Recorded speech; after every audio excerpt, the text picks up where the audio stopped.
collects like dust on fairy tale endings. Like the lost smiles of forgotten children who live their lives in isolation like monsters or prisoners, waiting for visitors to remember they exist.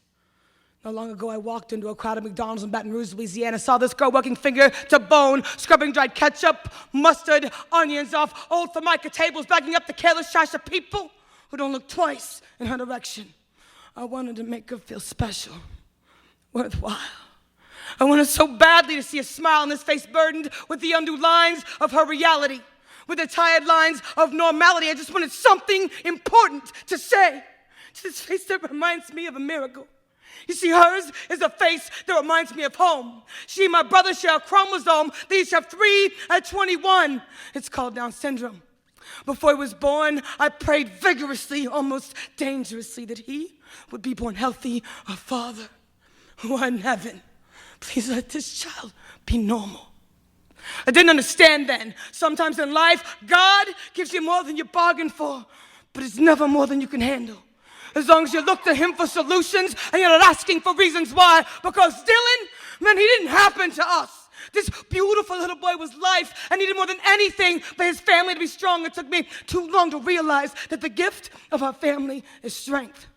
Early on, doctors warned that life for him would be a struggle, stacked with lowered expectations, a lack of imagination, but they didn't know him.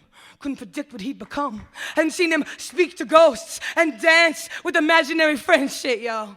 That boy has more rhythm than me. He moves with the freedom of nobody's watching. It's the spark from within. God's gift of innocence that will last his lifetime. It's his smile, his strength. He has no concept of weakness, no language for anger, spins his turbulence into screaming fists and swings with all his might. Then he bows his head at night and prays in a tongue only God can understand. He curls his lips with such charm he could disarm a dragon's fire, and I would die 1,000 times to make his laughter last forever. If in his struggle for normality, his smile wouldn't be lost in places like Mickey D's, traded for the brutal and tired lines of the ordinary, as he works finger to bone to make something of his life, emptying discarded wrappers like fear from overflowing bins, like discarded people who exist on the fringes of our reality, waiting for us to remember that they are alive and beautiful. You have the power to change a life today, to heal the wounds of indignity for one who struggles daily with unforgiving labels and awkward stares. It begins here, and it will change you.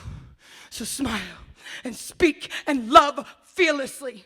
Believe in the immutable power of magic, make believe, and fairy tale endings. Understand that we are all connected, and our differences are not defeats. They are God's gifts. Please don't waste them, passing by indifferent, stone-faced, or silent.